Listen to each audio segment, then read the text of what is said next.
Ciao ragazzi, bentornati. Oggi ospite d'eccezione Riccardo, che ho conosciuto grazie al canale di Alice in Shot, che vorrei ringraziare perché porta sempre contenuti ottimi e in questo caso mi ha portato un'ottima conoscenza. Riccardo è fotografo e videomaker base Parma fondamentalmente. E quindi praticamente cosa è successo? Io ho visto tramite un video di Alice che vi linko qua sopra, ho visto un set che avevano fatto insieme, l'ho trovato veramente fighissimo perché lui si occupa a livello di fotografia moltissimo di fotografia cinematografica ed è una cosa che io sempre, non so, ho sempre sognato di fare in qualche maniera, poi alla fine non l'ho mai fatta perché tempo, modo eccetera, e quindi ho detto basta, è il momento e finalmente mi dedicherò a provare a fare questa cosa. Quindi gli ho mandato un messaggio su Instagram dicendo: oh, bellissima questa roba, mi piace un sacco, mi ha ispirato un sacco, voglio assolutamente dedicarmici un po'. Lui carinissimo mi ha risposto, ci siamo messi a chiacchierare, quindi è venuto fuori insomma la possibilità di magari organizzare qualcosa insieme e quindi abbiamo deciso di mettere in piedi un set a quattro mani fondamentalmente. L'abbiamo fatto, sì. Esatto, lo volevamo fare chiaramente in analogico perché appunto diciamo era sì, beh, poi diciamo che era l'ambito in questo caso che ci ha un pochino avvicinato perché io gli ho chiesto qualche consiglio su dei laboratori, insomma abbiamo un po' parlato di questo argomento, lui ne sa 1.000.000 di volte più di me, quindi sono molto felice di portare oggi un contenuto veramente bello sul canale e quindi lo ringrazio tantissimo per aver partecipato a questa cosa e tra l'altro probabilmente sarà l'inizio di una bella collaborazione fotografia e video che penso che a livello professionale sia insomma molto carina, molto comoda ed è proprio il fare networking, come lui giustamente è molto più British e international di me, ci ho tenuto a precisarmi l'altro giorno. Fare sempre un networking.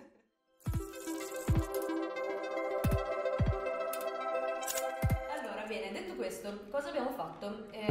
Volevamo 3 set, cioè 3 set in interno e 3 set in esterno. Abbiamo fatto troppa roba, sì. Partiamo da questo. Abbiamo esagerato. E siamo partiti dall'ipotesi di fare dei set che fossero in un caso più vicini al mondo di Riccardo, quindi esterne, in notturna.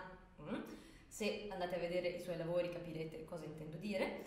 E invece l'altro più vicino a quello che è il mio mondo della fotografia di moda. Quindi abbiamo deciso di strutturare una giornata con ovviamente una modella, diciamo separando una parte in interna e una parte in esterna. È stato impegnativo, sì. È stato impegnativo. Un tour de force importante. Avevamo dei tempi un po' stretti e la cosa bella secondo me è stata proprio la costruzione del set, soprattutto quello in studio, perché ovviamente dovevamo metterci intorno tutto un'ambientazione, una logica estetica e anche fasarci con la truccatrice Cristina che ci ha seguito quel giorno, perché ovviamente tutte le componenti, dallo styling al trucco alle luci, sì. fosse tutto quanto coerente. Siamo quindi partiti da Riccardo che mi ha detto: oh, mi piacerebbe fare questa cosa. Avevo appena visto Copenaghen Cowboy, ok? Quindi praticamente lui mi ha dato 3 reference diverse che adesso vi facciamo vedere quale sarà l'impressione per capire da cosa siamo partiti. La prima era questo scatto con questa lampada dall'alto. Sì, che non è veramente una lampada. Esatto, che ovviamente noi non possedevamo. Grazie a Amazon Prime che mi fa fare i resi. Esatto, quindi abbiamo deciso... Da 47 euro per fare lì. Esatto, immaginatevi, ovviamente abbiamo anche fatto saltare l'impianto elettrico, abbiamo fatto tutto. Abbiamo fatto esplodere una lampadina. Sì, siamo molto bravi, questo è merito delle mie grandi capacità da elettricista, va bene, ok, però ci siamo riusciti, scusate, e quindi abbiamo messo in piedi questo primo set. Questo primo set la luce è stata un pochino più easy da mettere su. Ma è stata super tranquilla, sì. Sì, cosa abbiamo fatto? Abbiamo messo soltanto la lampadina al di sopra della modella, appunto nella plafoniera. C'era un filler laterale. Esatto, abbiamo messo un filler laterale perché se no eravamo veramente... Era un Cobb da 60 watt 5.6, se non sbaglio. Direi che l'abbiamo fatto un po' caldino, perché in questo caso stavamo scattando con pellicole 400 ISO. E avevamo io un Cinestill e invece Ricky un Portra. Avevi il Cinestill 400D, esatto. Che sta per Cinestill Dynamic, che non vuol dire niente, di fatto è 250D Vision 3, che è 250D sta per Daylight, cioè bilanciata a 5.6. Spero che stiate tutti apprezzando le nostre bellissime tazze. Sono meravigliose. Inaugurate oggi per la prima volta. Bene, detto questo, Quindi cosa abbiamo fatto? Questo primo set giocato così con anche la macchina del fumo perché volevamo dare un pochino di matericità, come lo possiamo dire? Dare un po' di dimensione materica alla luce, Sì. che quando incontra un fumo, soprattutto vicino al raggio, diventa un po' più visibile perché il fumo fa da addensante dell'aria. Esatto, quindi vedete che già qui abbiamo un po' di Poi escamotage. abbiamo fatto anche fumare Alice, sì. Sì, abbiamo fatto anche fumare Alice, esatto. E In città progresso, non fumare. in realtà quindi questo primo set l'abbiamo gestito abbastanza easy. Sì, c'era quel fondo color canapa Esatto, che avevi sì. tu. Sì. No, abbiamo usato quello marmorizzato, Ok, scherzavo. Praticamente questo è un fondale che io avevo creato tempo fa con pitture varie, ogni tanto quando mi prende bene faccio queste cose, poi non le uso mai più e invece è tornato utile. Quindi questo set è assolutamente easy. La cosa un po' cazzona è stata che non potevi inquadrare dall'alto la camera perché si vedeva, cioè scusa, la luce, La luce. perché si vedeva, se no Il portalampada che era brutto. Era uno di quelli newer da 30 euro che compri quando compri il tuo primo set di luci. Esatto, quindi facciamo una premessa. Tutto questo set è realizzato a budget pressoché zero, perché noi siamo dei poveretti in canna, quindi siamo proud del nostro risultato. È sempre un budget zero. Esatto. E bene, a questo punto cosa è successo? Ma si apre sotto bicchiere? Sì, apre No, sotto non si tavolo, apre. secondo me cade. No. Non si apre. A questo punto cosa abbiamo fatto? Abbiamo cambiato completamente perché la seconda reference che mi aveva dato Riccardo era invece un gioco con dei fiori. Era un frame di Copenhagen Cowboy, che è la serie di Refn che è uscita quest'anno su Netflix. Quest'anno Non solo, me ne Non avevi solo dato su anche un altro. Te ne avevo dato anche un altro, sì. Me ne aveva dato anche un altro, scusate, voglio controllare perché sennò diciamo delle cose imprecise. Allora, Comunque l'idea ho preso un po' da quella serie lì, che oggettivamente, anche se diciamo non vi interessa per quanto riguarda la cinematografia, la luce e quant'altro, è oggettivamente figa. Ha cioè. ragione lui, invece il set era esattamente partito da quello e noi cosa abbiamo fatto? Per caso l'abbiamo praticamente splittato in due set diversi, nel senso che l'idea dei fiori l'abbiamo presa e io ho trovato delle reference diverse che mi piacevano molto con dei fiori rossi e ve le faccio vedere perché così capite il percorso diciamo mentale che c'è stato dietro. E poi avevamo questo gioco invece del fiore in faccia, da cui abbiamo trovato un'altra reference che sarà quella che useremo con il fondale, diciamo a carta da parati, nell'ultimo set che abbiamo fatto in studio. Fondale che è un quadratino minuscolo. Sempre perché siamo poveri e quindi... Solo primi piani, solo primi piani. E quindi ovviamente non potevamo comprare una carta da parati tipo di 10 metri, quindi abbiamo preso un pezzettino grande così. L'abbiamo trovata, ma costava veramente una follia in realtà. Poi spedivano dalla Francia. Era molto bella, però figa. E quindi praticamente cosa abbiamo fatto? Io sono andata a cercare questi fiori per realizzare questo set, ancora senza avere in mente precisamente. Era il giorno dopo San Valentino. Esatto. E Questo quindi... significa che era pieno di fiori. No, è stato lì il fail totale, perché io ho detto, perfetto, doveva scattare il 16, quindi il 15 ci saranno fiori dappertutto, perché appena passato San Valentino ce li tireranno dietro. Vado ovunque, non c'era nulla di niente. Quindi mi sono incazzata come una iena perché piuttosto che comprare al 50%, perché ovviamente il mio piano era quello, un mazzo di fiori morto, triste, ho comprato come si chiama? Un anturium, una pianta di anturium, che è quella pianta con i fiori rossi, carnosi, diciamo così. Sì, con i pistili gialli, diciamo. Che mi ha gasato un sacco perché ha questa texture molto bella e molto lucida. E quindi a questo punto il set che doveva essere uno con i fiori in faccia e i fiori in mano è diventato due, uno con i fiori in mano e uno con i fiori in faccia. A questo punto, avendo visto perché avevamo tempo, no? Perché avevamo tempo, sì. Quindi volevamo fare qualcosa di più. Sì, certo. A questo punto cosa abbiamo fatto? Questo fiore rosso era così figo che nella reference che avevo c'era anche il make-up che richiamava il rosso, quindi ho detto fighissimo, allora vado da lui e dico ma se facciamo un tono su tono tu te ne a male, lui ma va benissimo, e quindi abbiamo tirato su il fondale rosso, abbigliamento rosso e siamo arrivati a fare questo set qua che invece come forse è il più figo secondo me, sì, come idea di luci qua Ricky ci ha messo pesantemente lo zampino, nel senso che se tu fai un tono su tono hai bisogno di un complementare, quindi ci abbiamo sparato un bel blu peso, era con un C-stand che aveva sopra un 150 watt e un softbox per ammorbidire il tutto con doppia velatura, quindi 2 livelli di filtro di softbox e così diciamo dalla parte alta arrivava quel blu abbastanza intenso che andava direttamente solo sulla sua lice, Sì. e il rosso laterale dove c'era prima il filler gelatinato rosso, e credo basta, non c'erano altre luci qui. No, basta, eravamo. E quello lì invece andava anche un pochettino sul fondale, tanto essendo rosso su rosso lo buttava indietro rosso e dava un po' di materialità al fondale. Non è male. Ci dispiaceva uccidere la pianta, quindi è rimasta tutto il tempo nel suo vaso. Sì, esatto, perché non volevamo, cioè ci piangeva il cuore anche solo a tagliare via un fiore, quindi... L'hai tenuta poi? Sì, l'ho tenuta. Figo. Ho anche fatto un altro set. Ah sì? Sì. Vabbè, sempre per la Poracci Enterprise va benissimo. E questo set ci è piaciuto un casino, nel senso che obiettivamente l'effetto, cioè, è bellissimo. E qua vedete già, anche in quello precedente, in realtà probabilmente avete visto qualche scatto fatto con questo effetto strisciato, che è dovuto a un filtro particolare che Riccardo ha usato durante tutta la giornata. Sì, si chiama Motion, lo fa un'azienda che si chiama Spectrum Effect.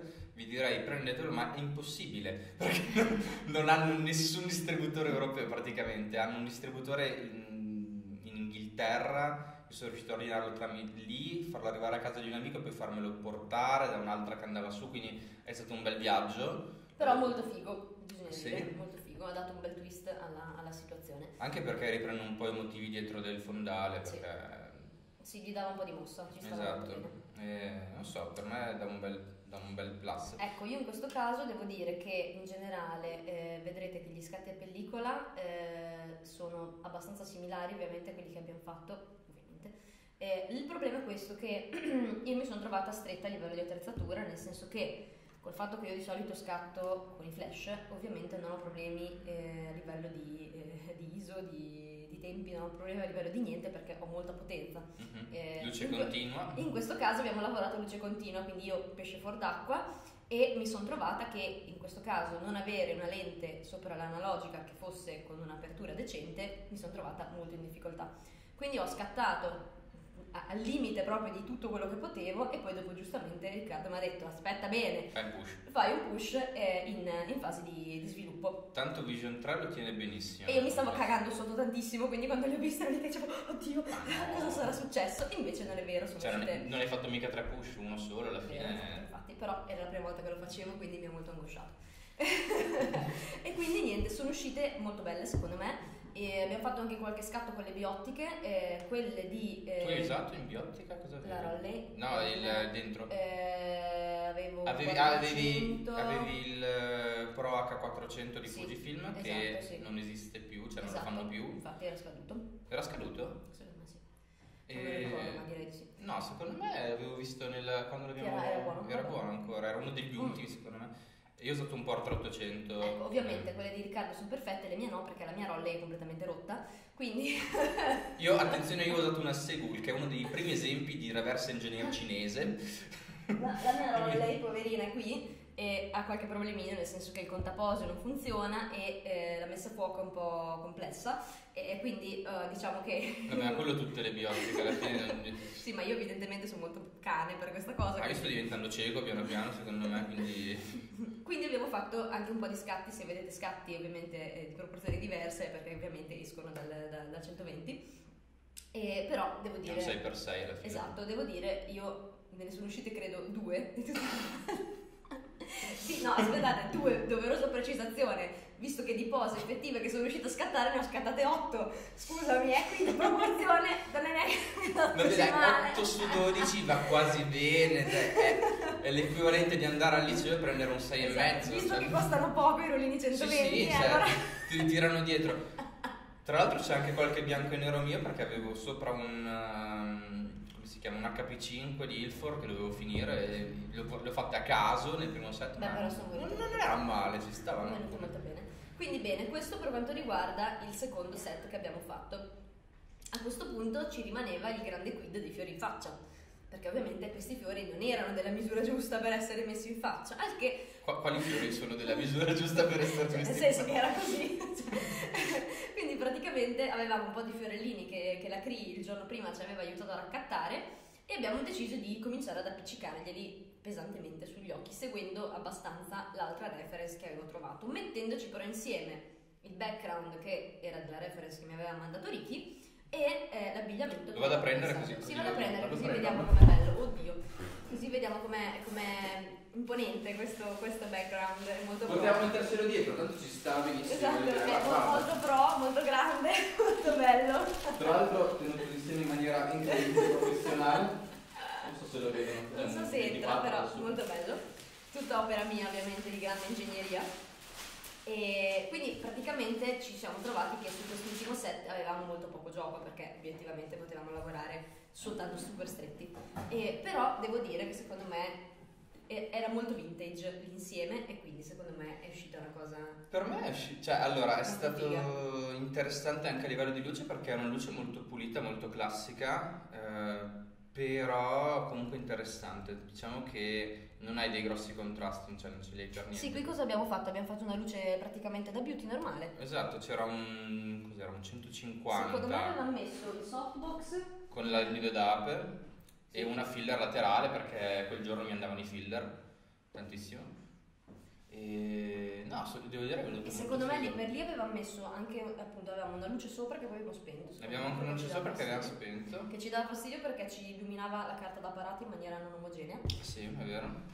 E quindi questa alla fine della fiera è una foto beauty. Sì, alla fine della È un fiera. ritratto beauty, diciamo così, è un misto. No, sai cos'è? Io lo leggo anche abbastanza, forse perché avevo appunto visto Copenaghen Cove in quel periodo, lo leggo abbastanza cinema in realtà pure questo. Sì, ci sta. Ci sta. L'unica cosa questo era molto fuori dalla mia comfort zone, perché se sono solo se sono solo in primo piano, io di solito vado un po' nel panico perché credo di fare le foto tutte uguali. Alla fine no, l'abbiamo differenziata abbastanza con movimenti minimi, secondo me. Sì. Beh, Poi- comunque era piena, Sì, cioè, sì, era sì. uno scatto pieno. Poi se guardi le tue digitali, perché abbiamo fatto ovviamente un backup in digitale, non siamo pazzi, tu e secondo me quello che avevi detto era interessante, hai proprio un punto di vista diverso, Sì, cioè molto più dettaglioso. Lì probabilmente si vede che io in certi casi spingo parecchio a livello per vedere bene le texture delle cose, per lavorare più a chiusura, perché ovviamente qua in realtà ho lavorato comunque a tutta apertura anche in digitale, perché la luce era comunque zero per i miei standard. Tu eri F4, l'F4 è chiuso. Ma sì, perché ovviamente, cioè in generale, per chi fa ritratto è chiaro che avere una lente che abbia almeno un 1.8 è perfettamente logico, ma per chi fa generi come i miei, quindi che lavora sempre con dei flash iperpotenti e sempre con una profondità di campo che deve essere importante, perché io se faccio un ritratto devo avere a fuoco tutta la testa, cioè magari sto facendo, non so, Ti una trovo questa pubblicità. spalla fuori fuoco. Esatto, a una pubblicità ad esempio di orecchini, io non posso mettere a fuoco l'occhio e avere l'orecchino che è fuori fuoco, ovviamente no, cioè nel senso, se no devo sempre far stare la modella in maniere assurde e non posso. Quindi è il motivo per cui quando si lavora in certi generi, come ad esempio il beauty, io scatto anche F20, ok? E mi rendo conto che questa cosa sembra, quando lo dico a chi non fa beauty, sembra una specie di cosa tremenda, ma è Gli così. F dopo l'11 non esistono. Esistono, garantisco che esistono. Quindi anche qua è stato complicato, perché comunque se tu dovevi scegliere tra mettere a fuoco l'occhio e mettere a fuoco la bocca, cioè già quei 3 mm ti spostavano, ok? Cioè quindi Sì. Una soluzione, se avessi avuto una lente, cioè se avessimo avuto più spazio, poteva essere mettere F8, F11, mettere in iperfocali, cioè il fondale, cioè c'avevi più o meno tutto. Sì. E sì. anche se in analogico la vedevo complicata, perché non è che tu avevi sopra un 400 ISO, Sì. che in realtà è un 250, attenzione, CineSteel non me lo vendere per 400, ti prego. Come il CineSteel 800T è un 500, ragazzi. E io avevo un 400 vero, quindi comunque non tanto margine in realtà. Sì, quindi diciamo che per i miei standard eravamo veramente stretti, cioè eravamo proprio al Sì. limite. Infatti dopo questa cosa, dopo che ho tirato le madonne per un pomeriggio piangendo, perché sapevo che Tu queste eri in foto crisi completa. perché sapevo che erano dei set che stavano uscendo da Dio e mi scocciava che non avevo in analogico l'attrezzatura per riuscire a portarli a casa in maniera corretta, quindi cioè, mi trovavo sempre o al limite del mosso o al limite del sottoesposto, cioè ero sempre che un limite da qualche parte ce l'avevo, e quindi sta roba a me sta un po' stretta, ok? Quindi ho comprato una Nikon. È vero, non l'avevo ancora vista. L'ho messa qua prima. Ho comprato una Nikon FM perché teoricamente dovrebbe avere un 125esimo come tempo di sync rispetto al triste 60esimo che io avevo sulla mia Fujica, Terribile. E ovviamente, essendo una camera Nikon, io sono nikonista, quindi ovviamente posso usare le mie lenti e almeno un 50 mm 1.8, almeno lì ci arrivo, almeno lì ci arrivo, e quindi già upgrade incredibile. Ok, quindi fondamentalmente i 3 set che abbiamo fatto sono stati questi qua in studio, dopodiché avremo un altro video dedicato invece alle esterne che abbiamo fatto nella stessa giornata. Parliamo a questo punto di dove e come abbiamo sviluppato queste pellicole. Le pellicole cinematografiche, quindi CineStill, Vision 3, io ti avevo consigliato, poi dopo tu hai seguito il consiglio di farle sviluppare in ECN2, che è un processo dedicato alle pellicole cinematografiche. Normalmente per rimuovere il rimjet e tutto quanto, CineStill di fatto lo puoi sviluppare anche in C41, ma io ritengo, cioè in realtà è proprio così, che nel momento in cui tu fai sviluppare in ECN2 anche il CineStill, ottieni comunque 1/2 stop in più di gamma e quindi hai una maggiore latitudine rispetto a un C41, perché è una pellicola pensata per essere sviluppata in quel processo lì. Quindi tu hai fatto sviluppare in ECN2 sia il 400D sia l'800T Sì. da Pisa Film Lab? Sì, esatto. Anche l'800T da loro sono dei Regaz. Sì, ecco, io la prima volta simpatici. che mandavo in questo laboratorio, devo dire, molto carini, e tra l'altro trovo che i prezzi non siano male, nel senso che 12 euro. Esatto, sia per bianco e nero che per colore. E A meno che tu non abbia Vision 3 con ancora sopra arrangiati, in quel esatto. caso paghi 8 euro per ogni 5 pellicole. Esatto. Quindi fatene e poi via. Sì, ma in generale, cioè secondo me, soprattutto per il bianco e nero, io ero abituata che il prezzo era molto più alto per lo sviluppo in bianco e nero, quindi, e per il colore un po' più basso. Quindi praticamente Bianco e nero si fa a mano per quello. praticamente andrà in patta tra una roba e l'altra, però ecco, se io scattassi molto in bianco e nero, a maggior ragione penso che sfrutterei questo laboratorio, perché il prezzo a mio avviso non è male per un bianco e nero. E poi ti danno anche direttamente i fogli con 2 metri dentro i negativi alla fine. No! Sì, non ti sono ancora arrivati. I miei non sono ancora arrivati. Neanche i miei effettivamente. Ah, però sì. No, che mi erano arrivati perché loro lavorano a raffica sulle mie cose, quindi Comunque molto carini, tra l'altro appunto avevano visto che ad esempio io nella Role avevo avuto dei problemi perché ovviamente c'erano i fotogrammi che non erano tutti filati e quindi mi hanno detto ma sei consapevole? Dico sì sono consapevole, è che il contapose è rotto e quindi ovviamente faccio fatica a farla spostare del pezzo giusto, no? E quindi super carini, mi hanno anche detto se volevo mandarli in assistenza che mi consigliavano un teacher, insomma molto professionali, sono molto super carini. bravi. Le CN2, allora l'unica differenza effettiva tra il CN2 e il C41 sono i tempi di consegna, perché il C41 tutti i laboratori lo fanno a roller, insomma, dicevo il C41 lo fanno tutti i laboratori a raffica, ok, bam bam bam, perché tanto arrivano la maggior parte delle pellicole che arrivano sono così. Invece le CN2 non sono così tante e poi ha una chimica molto più degradabile e necessita di 24 ore per asciugare per essere fissato adeguatamente, quindi in ogni caso più probabile che le CN2 te lo facciano una volta a settimana barra ogni volta ogni 2 settimane, quindi devi aspettare un po' di più, esatto. tutto lì, e poi appunto 24 ore dopo che hanno fatto il processo. Sì. E poi magari se hanno anche il livello di carbonio devono anche togliere quello, insomma è tutta una roba un po' più complicata. I risultati però secondo me si vedono, cioè le pellicole sviluppate nel CN2 cinematografiche è il loro modo, cioè come devono essere fatte. Il C41 invece per un Portra 400, che è quello che ho usato io in interna. Quindi adesso magari mettiamo in sovraimpressione il paragone tra... Sai che io non le ho ancora viste le tue, tra l'altro. Va bene, però adesso vi facciamo vedere il paragone tra quelle che ho scattato io con il CineStill, quindi sviluppate in ECN2 e invece con un push, giusto su precisazione doverosa, e quelle invece fatte da Ricky, sviluppate in C41 con il Portra 400. Sì, e ho fatto anche il Portra 800 in C41. C'era anche il Portra 800 sulla biottica. Ah sì, ok, scusate, sì. Che poi alla fine è uguale, sì, tanto alla fine sì. uno stop e la biottica c'ha Certo. un 3,5 e un 2,8, quindi... Sì, però ecco qua sicuramente abbiamo un buon paragone per vedere la differenza a livello di resa dello sviluppo. Bene, detto questo, alla prossima puntata in cui invece vi faremo vedere il set che abbiamo fatto nella stessa giornata in esterna. Sottolineiamo nella stessa giornata. Sottolineiamo, nella lunghissima giornata. Non è vero, abbiamo cominciato alle 2 del pomeriggio e abbiamo chiuso alle 8 di sera. Siamo stati dei maghi, abbiamo fatto una marea di roba, immaginatevi trucco parrucco per ogni cosa, quindi... Sì, no, è marciato. stato complicato lo stesso. Abbiamo marciato. Bene, ci vediamo alla prossima puntata. Ciao!